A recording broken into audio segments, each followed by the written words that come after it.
Hello and welcome to Gabe in the Kitchen. Today on this beautiful sunny day in the UK, we're going to be making Pão de Queijo. I have said that completely wrong, I'm pretty sure.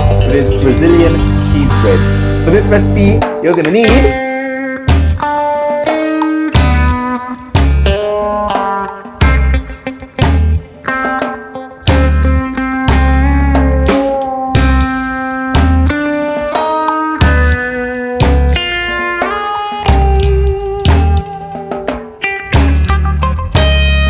Now you're probably thinking, is that it, Gabe? There's barely anything here. Well, yep, that's all you need. And it is gluten-free because this tapioca starch is not the same as normal flour. There's no gluten in here at all, which means, of course, you can stir it as much as you want and you won't develop any gluten in there. And of course, if you have gluten intolerance, celiac disease, you can have this delicious recipe. Now, it is simple to make. Get your milk in a heavy bottom saucepan.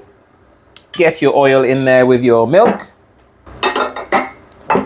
and then add your salt. Now we're gonna go over to the hob and we're just gonna bring this to a boil. Now at this point you wanna make sure your oven is preheating to 200 degrees Celsius. You can go down to 180 if you're using the fan, but thereabouts is fine. It's not that important. Now here we've got our milk, oil and salt mixture. We're just going to bring that to a boil. You can stir, you can not stir, just bring it to a boil and then we'll take that right off. Welcome our new addition to the kitchen. This is a massive wish that we got from TK Maxx. We're going to call him Papatunde. Yep, we've been missing a big old whisk. Now we have one. Welcome Papatunde, guys, in the comments. Say hello, Papatunde. There we go, I see boiling, and we are done. Know what we're gonna do now? Big old bowl of tapioca. We're just gonna pour our hot mixture in there. Don't be shy now, pour it all in there. Now we can get rid of this. Give this a good old stir.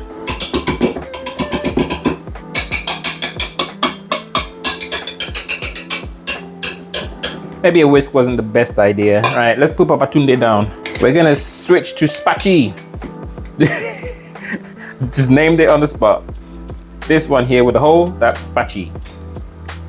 Papatunde has got too much, Okay, Papatunde is holding on to the mixture. We're gonna have to give up on that. Now, if you don't know, tapioca is from cassava, of course. Back where I come from, we use it to make fufu. And I forget the other one, something else, but it's a main starch in our staple foods, I guess. But yes, it's also what you find in your bubble teas. So bubble tea, those tapioca pearls, yes, it's from this. Yep. Now at this point, I'm gonna add the whole egg. Hope it doesn't scramble.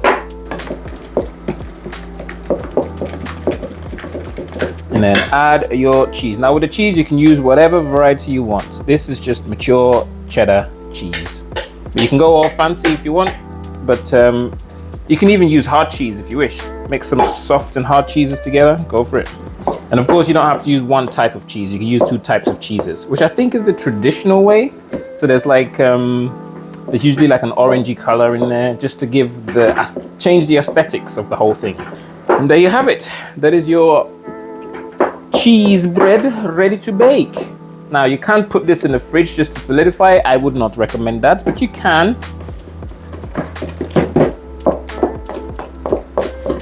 Only for a few minutes. I'm just gonna use my trusty scoop. Just gonna take about a scoop of each. One scoop. Yeah, that's not forming a ball, is it? We'll put this one down. If you have one of those mini muffin tins, it will make your life a lot easier. Because they can spread in the oven, and if they do, then it's gonna be a puddle, a messy puddle. I'm hoping they don't. That's why we use 200 Fahrenheit.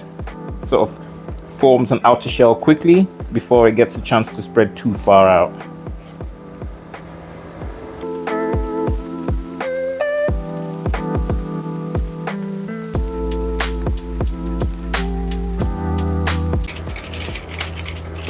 In case you're like, Gabe, how did you even hear about this recipe? Well, our church has joined another church, and they have a few Brazilian people in there, and this was on one of the menus when we had a sort of, let's call it an event.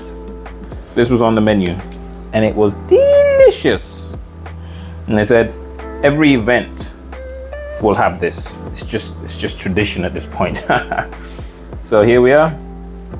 Oh, look how I messed up. Look. Oh. Right. I'll just put this here and hope for the best. I liked it that much, I asked for the recipe. Now, if you want these perfectly circular, you can wait for them to cool before you form the shapes, but we don't care. So, get those in there. 20 minutes at 200 degrees C, and they should be done. Okay, guys, it has only been about 12, 13 minutes.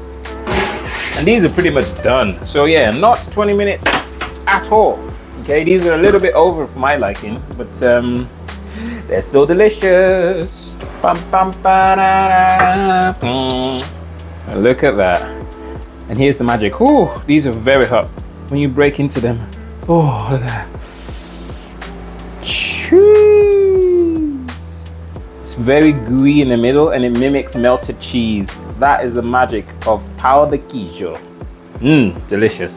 Now guys, after tasting these, they're delicious. But you know what would make them even better? If you use mozzarella cheese in here. Oh my God. If you're a cheese connoisseur, you want a nice, sweet, nutty cheese. And you want the other half to be mature, tangy. Woo! Anyway, guys, there you have it. Pão de Queijo. Thank you so much for watching. I don't know who's gonna eat this whole batch. Someone's gonna. But if you like what you see, there's more of this to come, so make sure you subscribe so you don't miss any future videos. And yes, we will see you in the next one. Bye.